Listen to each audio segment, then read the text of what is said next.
Hi guys, I decided to be inspired by my fellow teachers who've been posting live lessons on their Facebook pages, and I have to shout out Amanda Mitchell and Heather Gonzalez because I really enjoyed watching their videos, and I think it's a great way for parents to have something to kind of allow their kids to have a little art activity. So I taught K through fifth grade and also pre-K for about 8 years. So this was a lesson that I did, and I would do this with my second graders normally, but this is scalable to fifth grade.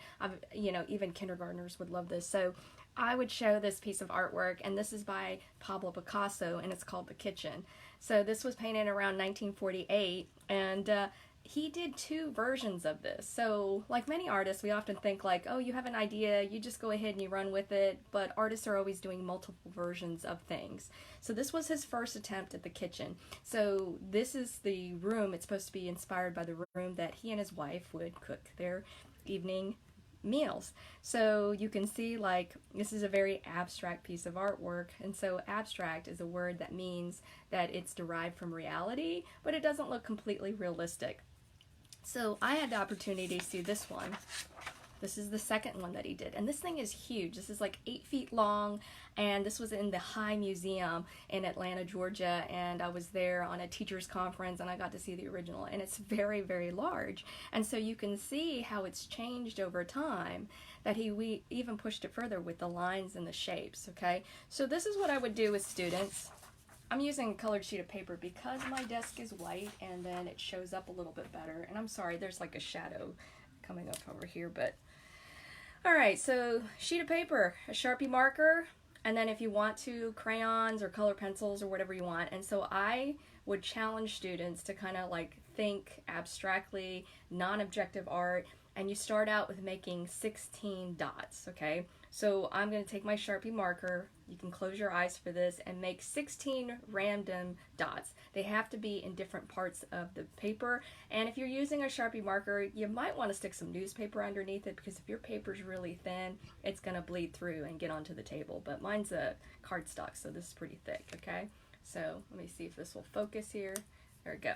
So I'm just going to 1, 2, 3, 4, 5, 6, 7. Oops. There we go. 9, 10, 11, 12, 13, 14, 15, 16, 17, 18. Ooh, I went over. I did 18. Not a biggie if you miscounted. So now I challenge my students. It's kind of like connect the dots. I'm just going to go ahead and start connecting. And if you want to, just like Pablo Picasso, you can make these dots a lot bigger. You can change the size of them.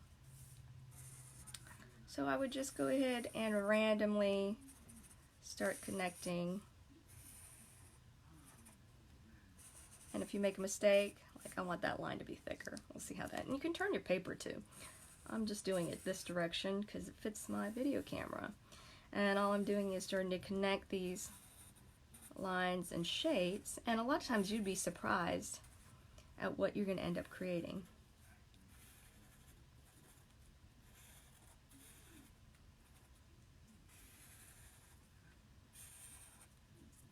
And all these different shapes tend to end up making something.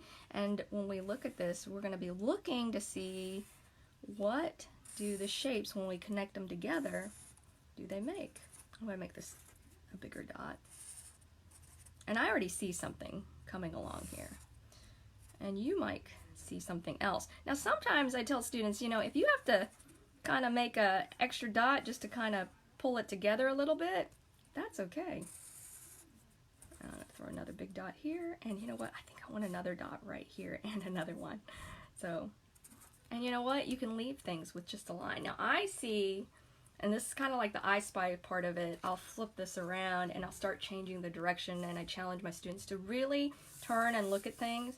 Don't just look at things just for the one-off time. Like right here, I see a bird who has a golf club. Okay, I see a bird flying with a golf club. Do you see the bird with the golf club?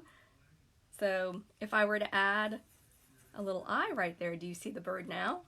And then I might add a little line for the beak. And then I'm going to say, you know what? I'm going to add something right here. I'm going to add a golf ball.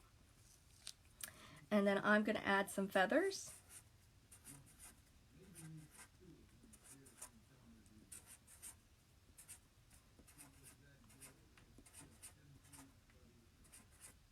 And then I would ask students to go ahead, you can add other lines and shapes in the actual picture. So with this said, now that I see the bird and the golf club, I might throw in some clouds. And don't be afraid to overlap. So maybe there's a sun, it's a bright sunny day, and the bird is out playing golf. And then if you think about a horizon line, and that's a line that will ground things.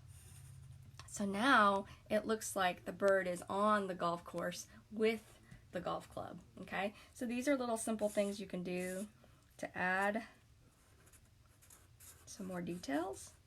Maybe a tree in the distance, maybe a golf bag with more clubs.